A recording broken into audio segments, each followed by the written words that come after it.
उत्तराखंड में बीजेपी और कांग्रेस दोनों ही पार्टियां लोकसभा चुनाव की तैयारियों में जुट चुकी है। एक तरफ बीजेपी जहां प्रदेश के अंदर विभिन्न कार्यक्रमों के तहत जनता के बीच पहुंच रही है, तो वहीं दूसरी तरफ कांग्रेस के प्रदेश अध्यक्ष और कार्यकर्ता जनता के बीच पहुंचकर क्षेत्रीय मुद्दों को उठाने का काम कर रही है। बीजेपी गांव चलो अभियान और लाभार्थी अभियान के जरिए जनता के बीच पहुंच रही है, तो दूसरी तरफ पार्टी कार्यकर्ताओं को मजबूती प्रदान करने के लिए मंडल स्तर और जिले स्तर पर सम्मेलनों का आयोजन भी किया जा रहा है। इसके अलावा युवा महिला मोर्चा समेत सभी मोर्चों के सम्मेलन भी कराए जा रहे हैं, ताकि पार्टी बूथ स्तर तक चुनाव के लिए तैयार रहे। तो वहीं दूसरी तरफ कांग्रेस की प्रदेश प्रभारी कुमारी शैलजा लगातार उत्तराखंड के दौरे पर रही हैं। उत्तराखंड में चुनाव की तैयारियों को धार दे रही है। कांग्रेस ने उत्तराखंड में चुनाव वॉर रूम तैयार कर लिया है, जिससे कि सभी लोकसभा सीटों की कार्यप्रणाली को देखा जा रहा है।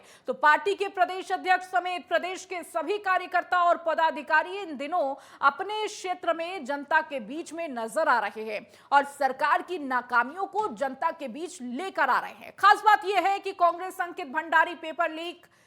समेत कई क्षेत्रीय मुद्दों को इस लोकसभा के चुनाव में उठाने की तैयारी में है।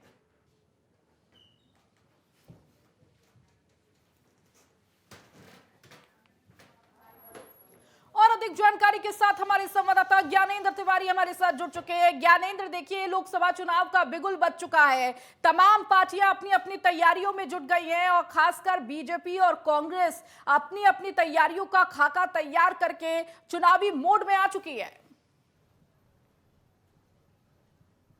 बिल्कुल देखा जाए तो अभी भी चुनाव की तारीखों का ऐलान नहीं हुआ है, लेकिन जिस तरीके से प्रदेश के अंदर चाहे वो कांग्रेस हो भाजपा हो अपनी अपनी तैयारियों को धार देते हुए नजर आ रहे हैं। और ऐसे में देखा जाए तो उत्तराखंड में भले ही 5 ही लोकसभा की सीट हो, लेकिन जिस तरीके से अगर हम देखें चाहे वो कांग्रेस हो भाजपा हो, सब दोनों पार्टियों की तरफ से तमाम जो कार्यक्रम है प्रदेश के विभिन्न हिस्सों में चलाए जा रहे हैं। खासतौर पर अगर हम देखें जो 2014 में और 2019 में 5 लोकसभा सीटों पे भाजपा ने लगातार जीत हासिल की है। और ऐसे में कांग्रेस के सामने इस वर्ष चुनौती है इसको तोड़ने की। और कहीं ना कहीं जिन सीटों पे ज्यादा जो मजबूती कांग्रेस की दिख रही है, वहां दावेदारी भी सबसे ज्यादा देखी जा रही है। खासतौर पे अगर हम देखें तो हरिद्वार और नैनीताल में कांग्रेस की जो सीटों पे सबसे ज्यादा जो चहल है वो देखी जा रही है। और ऐसे में कांग्रेस के जो दिग्गज नेता हैं उनकी दावेदारी भी इन क्षेत्रों में देखी जा रही है। तो कुल मिला के अगर हम देखें तो दोनों पार्टियां एक तरफ तैयारियों में जुटी हैं, लेकिन आने वाले समय में टिकट बंटवारे को लेके भी एक चुनौती का सामना दोनों पार्टियों के अंदर देखना पड़ सकता है। मौजूदा समय में अगर भाजपा की ही बात कर लें तो भाजपा के अंदर अगर हम देखें तो अभी हालिया मोर्चों के जो सम्मेलन है वो देखने को मिले हैं, चाहे ओबीसी मोर्चे का सम्मेलन हो, युवा सम्मेलन हो, महिला मोर्चा का सम्मेलन हो, तमाम वर्गों को कहीं ना कहीं साधते हुए आगामी चुनाव की रणनीतियों के तहत भाजपा ने सभी मोर्चों के सम्मेलन प्रदेश के विभिन्न हिस्सों में कराए हैं। इसके अलावा अगर हम देखें तो जिस तरीके से जिला मोर्चा सम्मेलन, मंडल स्तर के जो सम्मेलन है वो प्रदेश के सभी क्षेत्रों में हुए हैं। मौजूदा समय में लाभार्थी योजना जो है प्रदेश के विभिन्न इलाकों में किए जा रहे हैं, जिसमें कि विभिन्न योजनाओं के तहत जो लाभार्थी हैं उनसे संपर्क किया जा रहा है। और ऐसे में प्रदेश के बड़े कांग्रेस भाजपा के जो पदाधिकारी हैं वो जनता के बीच पहुंच रहे हैं और उन लाभार्थियों से मुलाकात भी कर रहे हैं। कुल मिला के ये कोशिश है, चाहे वो राज्य सरकार की योजनाएं हैं, केंद्र सरकार की योजनाएं हैं, इन सभी का जो फीडबैक है वो जनता के बीच पहुंच के लिया जा रहा है। और अगर हम देखें तो जिस तरीके से गांव चलो अभियान चलाया गया, गांव चलो अभियान के तहत मुख्यमंत्री समेत तमाम जो पूर्व मुख्यमंत्री हैं, प्रदेश प्रभारी हैं, वो भी गाँव तक गए और ऐसे में लोगों से मुलाकात की, पार्टी की नीतियों को, पार्टी के द्वारा चलाए जा रहे तमाम ऐसे कार्यक्रमों के अलावा सरकारों की जो योजनाएं हैं वो जनता के बीच रखते हुए नजर आए। कुल मिला के अगर देखें तो ये जो भी कार्यक्रम भाजपा की तरफ से चलाए गए, इसका सीधा सीधा यही कहीं ना कहीं देखा जा रहा है कि बूथ स्तर पे लोगों को कहीं ना कहीं पार्टी से जोड़ा जाए और ऐसे में पार्टी की नीतियों से अवगत कराया जाए और आगामी चुनाव में इसका लाभ लिया जाए, इसी के मद्देनजर ये कार्यक्रम किए जा रहे हैं। दूसरी तरफ कांग्रेस की अगर हम बात कर लें तो कांग्रेस भी इसमें पीछे नहीं है। कांग्रेस की जो प्रदेश प्रभारी हैं कुमारी शैलजा लगातार उत्तराखंड के दौरे पे इन दिनों रही हैं और ऐसे में उन्होंने जो निर्देशित किया है उसके अनुरूप अगर हम देखें तो उत्तराखंड में अगर हम देखें तो देहरादून में चुनाव वार रूम तैयार कर दिया गया है और ऐसे में 5 लोकसभा क्षेत्रों में कहीं ना कहीं चुनाव वार रूम से जो गतिविधियां हैं पार्टी के पदाधिकारियों की वो रखी जा रही हैं और जो कार्यक्रम तय किए गए हैं उसके अनुसार चाहे वो प्रदेश अध्यक्ष करण मेहरा हो या तमाम जो पदाधिकारी हैं वो जनता के बीच पहुंच रहे हैं और जो क्षेत्रीय मुद्दे हैं विशेष तौर पे कांग्रेस की कोशिश है कि इस लोकसभा चुनाव में क्षेत्रीय मुद्दों के जरिए वो जनता के बीच पहुंचे और अभी से तमाम जो मुद्दे हैं चाहे वो अंकिता भंडारी हत्याकांड का मामला हो या फिर पेपर लीक के मामले हो या फिर अग्नि वीर योजना की बात हो, ये सब ऐसे मुद्दे हैं जिनको लेके वो जनता के बीच पहुंच रही है और जनता के बीच पहुंच के सरकार की नाकामियों को गिनाने का काम कर रही है और कहीं ना कहीं वो जानती है कि ये ऐसे मुद्दे हैं उत्तराखंड के अंदर जिनसे कि कांग्रेस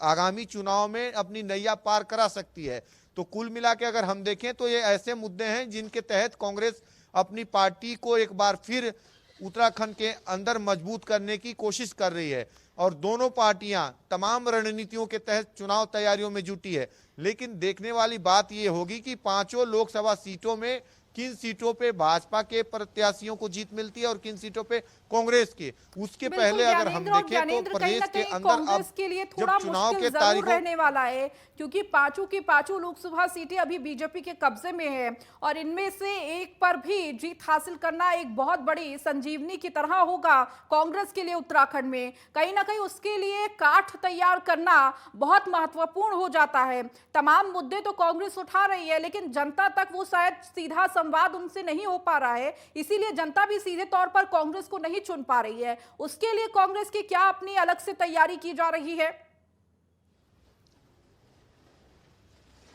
देखिए मैंने पहले ही बताया कि विशेष तौर पे जनता के बीच जो पहुंचने का काम कांग्रेस के नेता कर रहे हैं तो विशेष तौर पे इस लोकसभा चुनाव में क्षेत्रीय मुद्दों पे वो निशाना साध रहे हैं ताकि जनता के बीच जब क्षेत्रीय मुद्दा उठेगा तो कहीं ना कहीं उनकी भावनाओं को छूने का काम करेगा। यही वजह है कि कांग्रेस इन मुद्दों को विशेष तौर पे अपनी तमाम यात्राओं के जरिए लोगों के बीच पहुंच के उठा रही है। मौजूदा समय में अगर हम देखें तो विशेष तौर पे अगर उत्तराखंड के अंदर इंडिया गठबंधन अगर काम करती है और कुछ सीटों पे कांग्रेस को अन्य दलों का सहयोग मिलता है तो चुनौतियां बेहद कड़ी देखने को मिल सकती हैं। भाजपा के लिए कांटे की जो टक्कर है कुछ सीटों पे हो सकती है। खासतौर पे हरिद्वार सीट को अगर हम देख लें तो हरिद्वार सीट में कांग्रेस चुनौती पैदा कर सकती है, लेकिन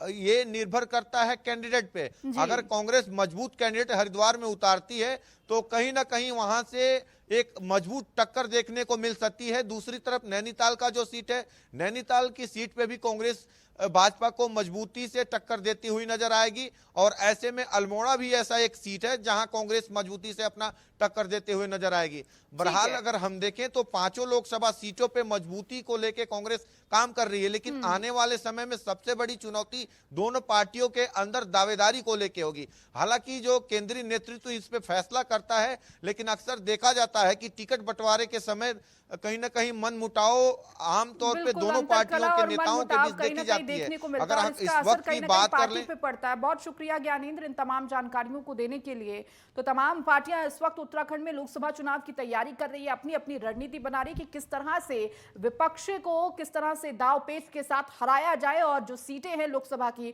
उस पर कब्जा किया जाए।